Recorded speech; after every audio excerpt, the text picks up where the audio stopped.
So that one guy in the one Batman movie said something along the lines of, you either die a hero or live long enough to see yourself become the villain. And that's exactly what Matthew Meyer has done, as he's taken his name out of the NBA draft and will now transfer to a different college. Where is he going to go, and will it be in the Big 12? This is Locked On Baylor. You are Locked On Baylor, your daily podcast on the Baylor Bears, part of the Locked On Podcast Network, your team every day. Happy Tuesday, everybody. Drake Toll here alongside a local news guy, Cameron Stewart, thanking you for making Locked On Baylor your first listen every single day. Cam, thank you for turning on every single appliance within your household on in the background, including your wind chimes back there. I don't know what's going on, but I also don't know what's going on in the Matthew Meyer transfer situation as far as where he's going to go to college, but there's certainly a short list of schools that have reached out to him. But Cam, my first point, Matthew Meyer, the beloved, the mulleted kid, right, that chose Baylor over Texas, kind of overnight goes from hero to villain. Yeah, and all I can think of is that someone on this podcast could have had a great opportunity to be the most beloved mullet guy at Baylor had he kept it until Matthew Meyer decided just to not come back. That's what's been rattling in my head since I heard this news. But other than that, a little surprised because we just don't see Scott Drew Baylor guys transfer. Yeah. I mean, he's been there almost 20 years, and I think we've seen, 2, 3? Now, that might change with the caliber of player they're bringing in. Once they start bringing in 4 or 5-star guys, maybe that does change. But when we talked about it a month ago or so, we were like, this kind of makes sense from a vibes standpoint. Yeah. Like, I just feel like he wants to leave, but he has no draft stock, and we just thought, all right, this guy's going to be in the G League next year and probably Europe in the next couple of years. But I am a little surprised to see him coming back to college basketball and not coming back to Baylor. Who knows?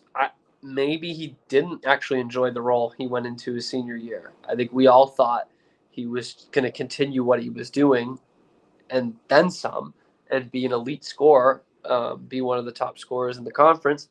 And it didn't totally flip the opposite, but he grew a lot defensively and did a lot of dirty work for Baylor. Yeah. And maybe he didn't like that role after all. He certainly didn't let on during the season, but I think the fact that he's not coming back could be telling.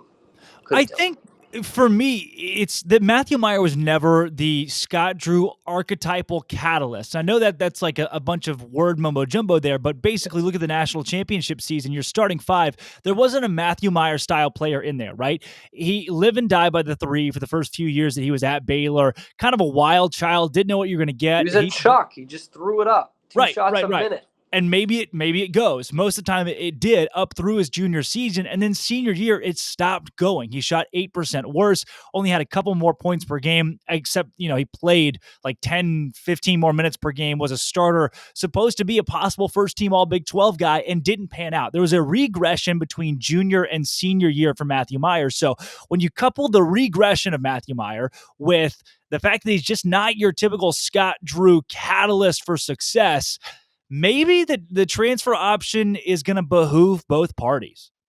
Yeah, and weirdly, I think his confidence regressed before this season as well, which is weird because everyone was hyping him up before this year. But I've been reading up on some of the schools that have rumored to have wanted to get him. Right. And a lot of these publications are like, oh, man, we should get Matthew Meyer because our team needs a scorer. And remember 2 years ago in the tournament, this kid came off the bench, hit threes. He could score from anywhere. Great NBA archetypal body. Like, this is the guy we need. And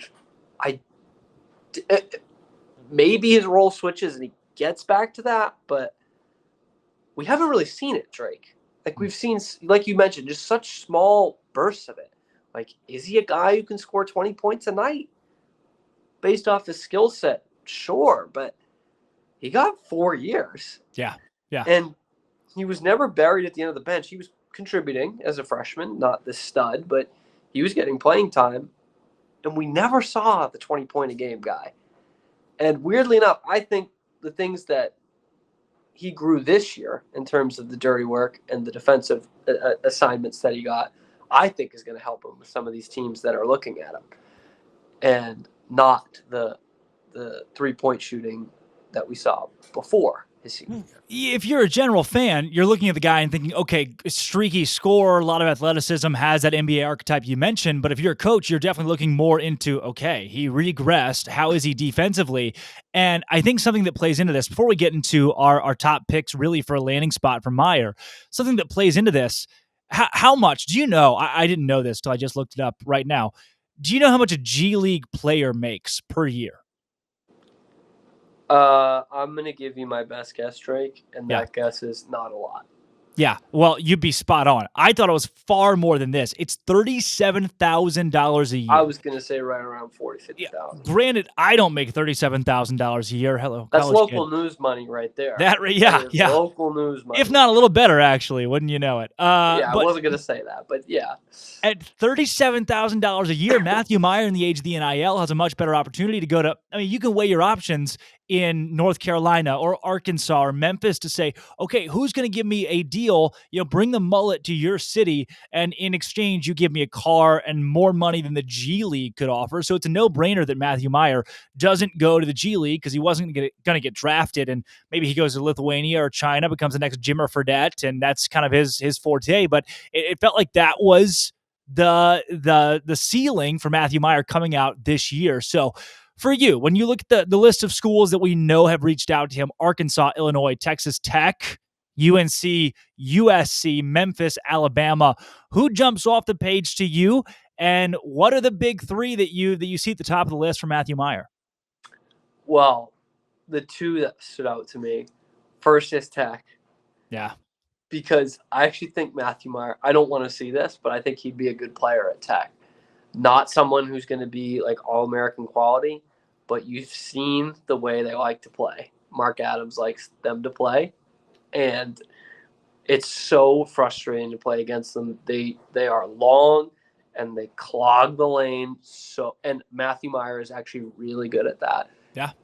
I mean, if not for just being 6'9" and having long arms.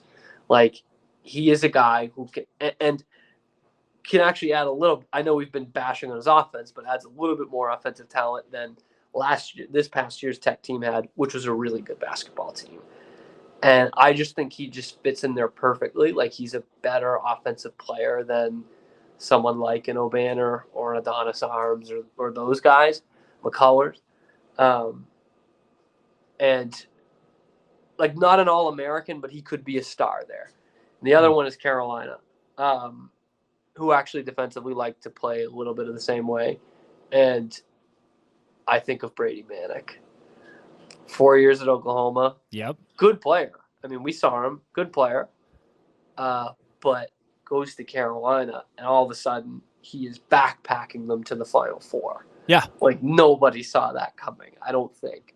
And maybe it is a case of Matthew Meyer realizing maybe his senior year, maybe this wasn't the best system for me.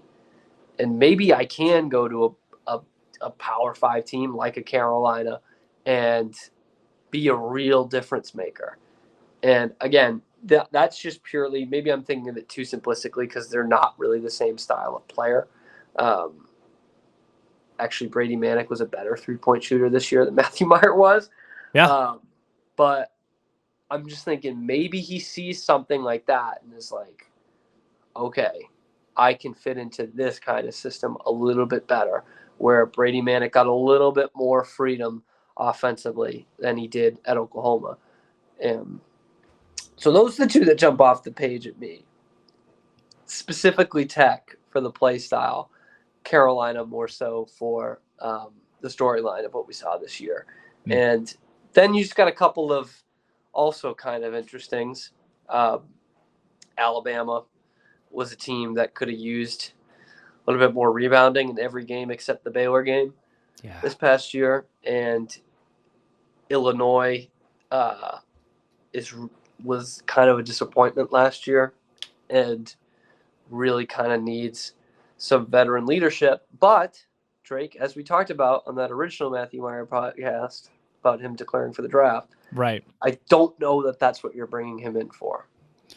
No, I don't think he brings the level-headedness of a Jared Butler or a Davion Mitchell, Maceo Teague to a program, and I don't think that's why these teams will be recruiting them. I think the Texas Tech point is a great one. It's also kind of transfer you, right? It was that way under Chris Beard. Yep. It's kind of that way under Mark Adams. It's transfer in, transfer out. We'll win with whoever we have next year and then reload. So I'd say my top three out of that list, though, would be at number one, UNC. I mean, he's already got mutual followership with players on that team. They need to plug their fifth guy, Armando,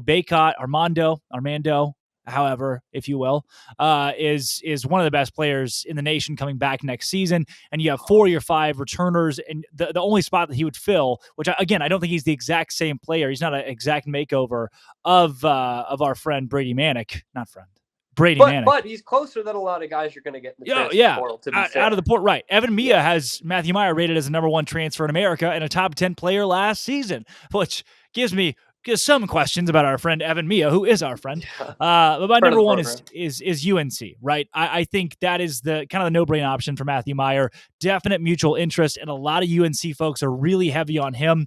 Is he the same Brady Manick? I don't think Meyer reaches that same potential that Brady Manick hit at UNC, but maybe you form him into that. I think number 2 right now for me is Illinois. There is kind of that same deal right there. They could use that another piece, right? That kind of puts them back into, okay, we've reloaded from last season. You've heard Brad Underwood say he's saving scholarships to find the right guys. Matthew Meyer could be one of those guys. I think Arkansas is already overloaded right now. Texas Tech is kind of out of that running for me because I think he wants to get out of the state of Texas in general.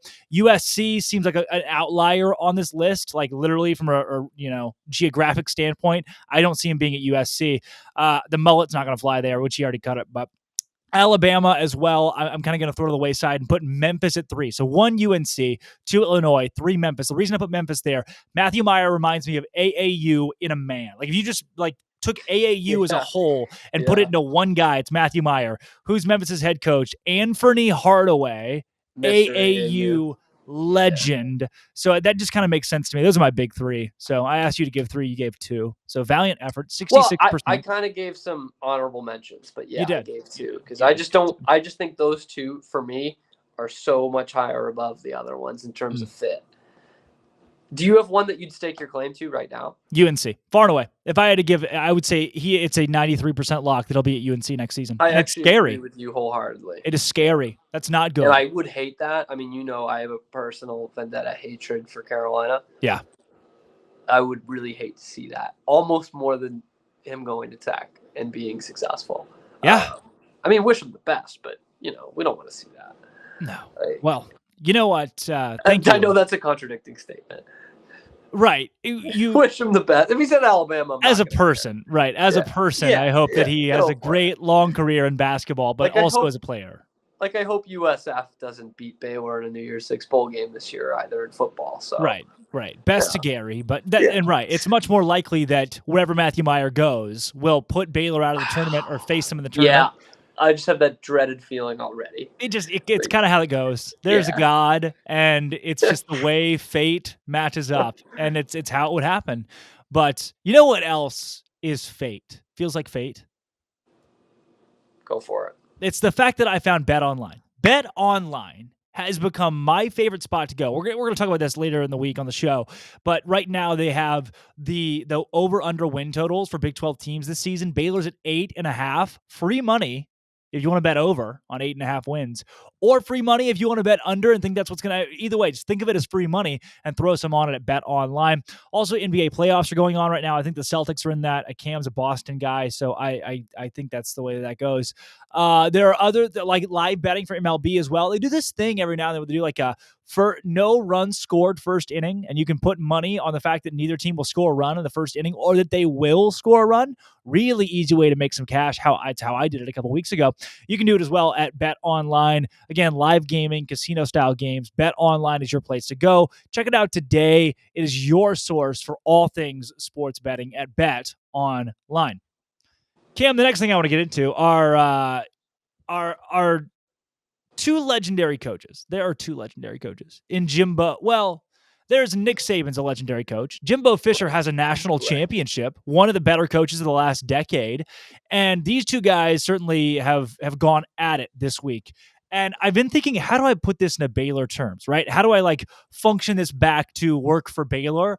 And I think the key point in all of this is thank God Jimbo Fisher and Nick Saban are not Baylor's head coach right now, and it's Dave Aranda instead. Well, I love Dave Aranda. I really do. I've mentioned it on these airways before. I don't think I'm necessarily saying thank God Nick Saban isn't our coach. Okay. I would like that a lot. Yeah, I mean, I think this thing is dumb. It's kind of one of those things that's been kept behind closed doors, hush hush, for ever. Yeah. Like ever. But yeah, I mean, clearly something was going on anyway with all the SEC schools pretty much, or all the powerhouses, I guess we should say, because I'm sure Ohio State, Michigan, and USC do the same thing. Right. But like Jimbo Fisher's overall point of saying we still would have the best recruiting classes ever, even if there was no NIL, is just so dumb. Like, just so dumb. I mean, I get it. You know, I think Jimbo is a good coach. But, like, A&M is just not what they think they are. And I think that gets pushed under the rug a little bit because there's another school in the state that really, really isn't what they think they are. So A&M kind of becomes sympathetic. But, like, they aren't Alabama. They're not. Yeah. And look, Alabama is probably doing some skeevy things to get players too. I don't doubt it. Like, to me, this just doesn't, like, seeing all this happen in the last week, like, it just doesn't do anything for me. I'm just like, yeah, well, we all knew that. Like, we all knew that. I think, and go ahead, please. No, that's a big part of why I've warred with whether or not to mention it on the show, is because it just seems so distant. It's like this would never happen at Baylor. Yeah. If Lincoln Riley he's not even there anymore.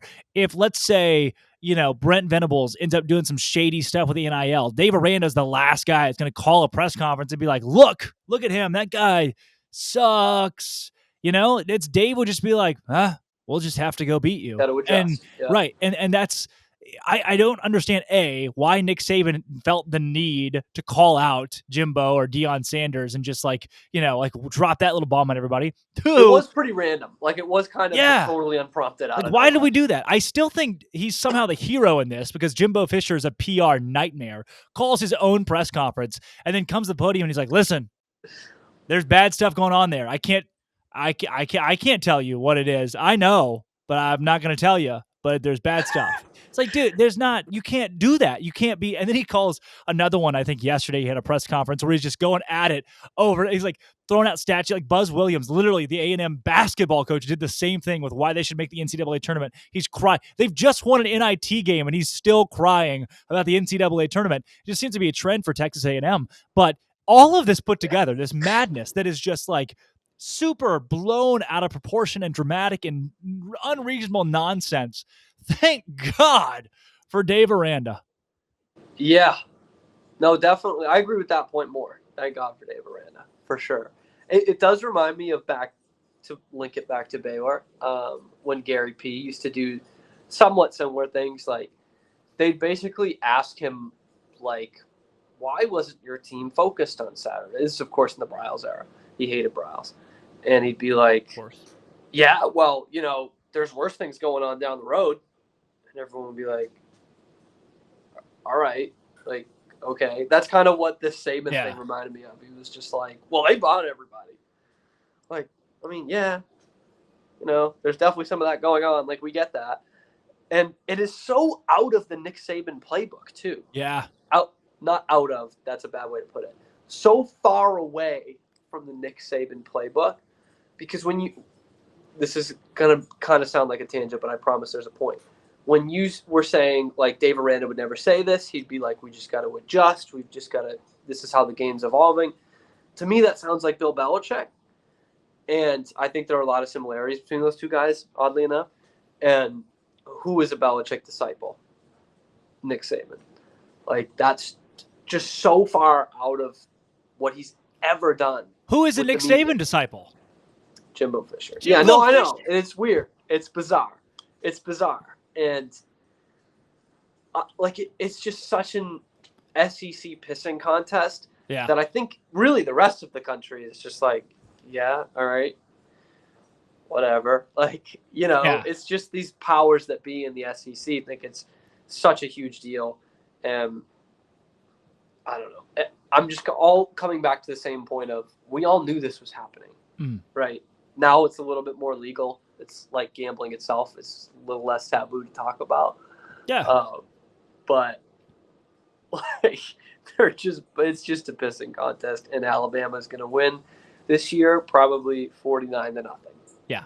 It's the fact, too, that Saban probably could have saved face by not roping Deion into this, because Deion's a guy on the side. It's like, whoa, where did my name come from in all of this? Just like the innocent bystander who's like, what have I done? I signed one kid and I make $300,000 a year. And did you have to take a shot at me? I thought that was just immaculate. That was a part of this, but also that it feels like, too, the way that Saban has called them, and Jimbo's like, I'm not answering his calls. I'm not doing it. You want to talk to me? You'll talk to me in public.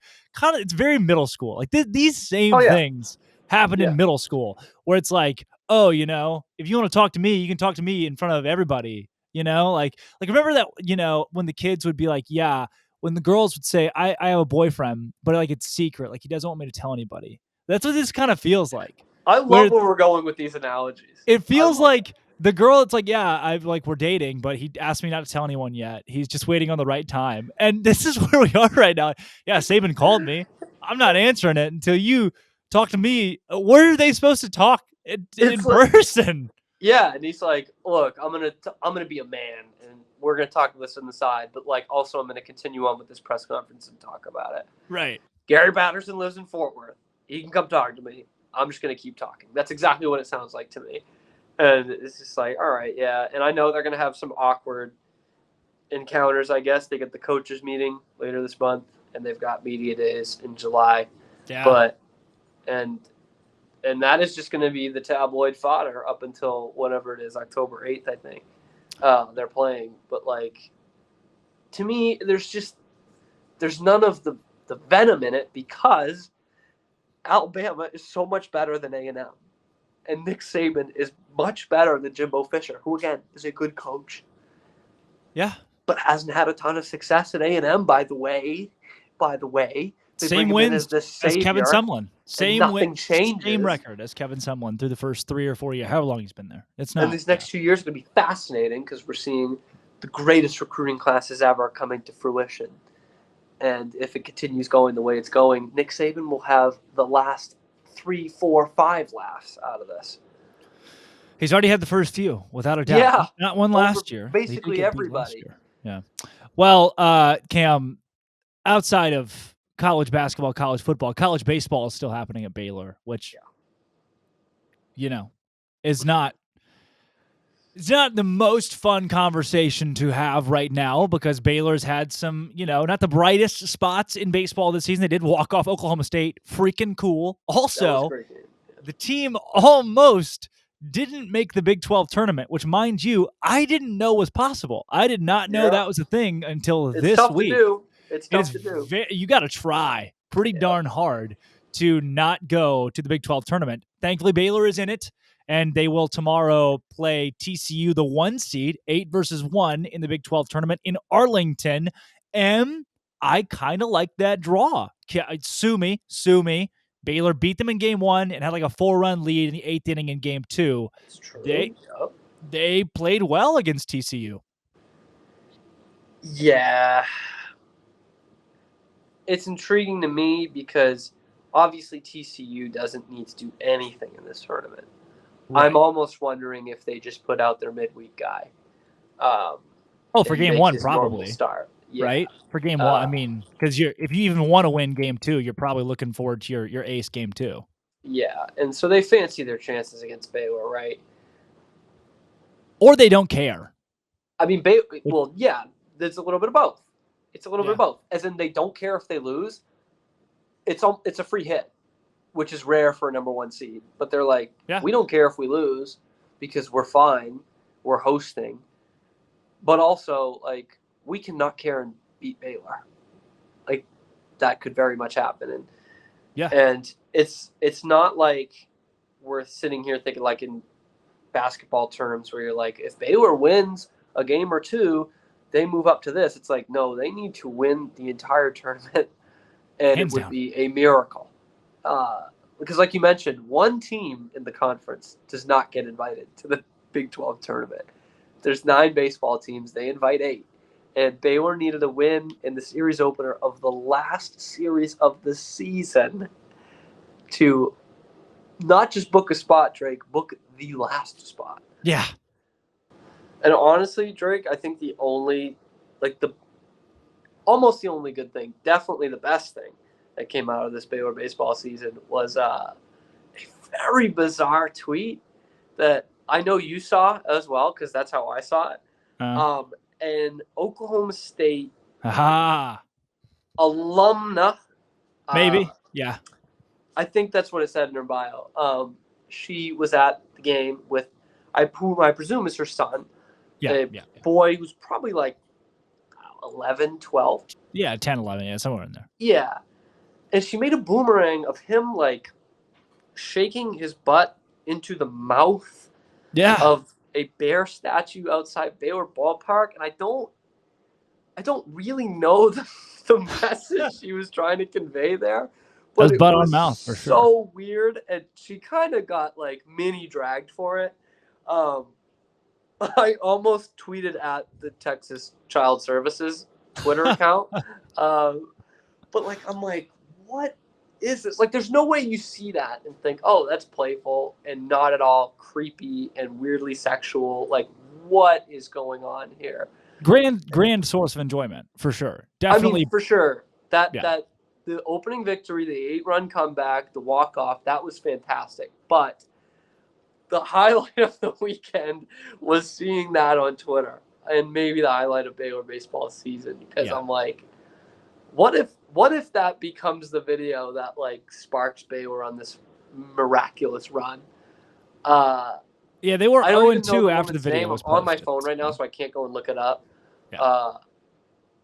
But I encourage you to check out either my Twitter, because I need it, or Drake's Twitter, because you already follow him, to find this video if you haven't seen it. It's just wild. It's wild. Child I butt. love weird, like, totally unhinged crap on Twitter. Like, I love that. That's why I keep the app. Like, just unhinged people. Usually it's, like, political stuff, but on both sides. But this was just a weird, like... This was a lot. My son rubbing his butt into a statue? I don't know. Yeah. That's my best take on Baylor baseball, to be honest with you. In conclusion, if Baylor beats TCU, maybe they beat Oklahoma State or Texas, and maybe if they do that, maybe then they beat another team. It would take a lot of wins and a lot of things. There's a college baseball team here in Waco that has a really good chance to win the national championship. Back to back. It's not Baylor. Back to back. It's not Mitch Baylor. Thompson. Yeah. Well, Cam, from Matthew Meyer to football to Baylor baseball. Two boomerangs. Two boomerangs. Two unsuspecting children performing very weird acts on a statue. Yeah, lewd. I think lewd would probably be the right word to use there. No, I think lewd acts. Yeah. Defaming a Baylor statue. If you don't know what we're talking about. I think it stunned Baylor Twitter a little bit because it was lewd. It was a lot. It was a lot to take in, for sure. Sometimes it's a lot for Baylor Twitter. That bear took in a lot. Oh, can't say that. All right. Neither here nor there. Definitely there. Well, get more on Twitter. Come on. When you come back tomorrow, folks, first and foremost, thanks for making Locked On Baylor your first listen every single day. When you come back tomorrow, we will be joined by, you ever seen like the 10-12 network? You ever seen that? On the Twitter sphere? Are you asking me? Yeah. I have, yeah. Yeah. Philip from the 10-12 Network is going to join our show. So tomorrow, Philip Slavin joins. We'll talk some pods, we'll talk divisions, we'll talk the death of the Big 12 championship game, all that and more. Thank you for listening today and making Locked On Baylor your first listen every single day. For Drake Toll, local news guy Cameron Stewart, this has been a very weird episode of Locked On Baylor.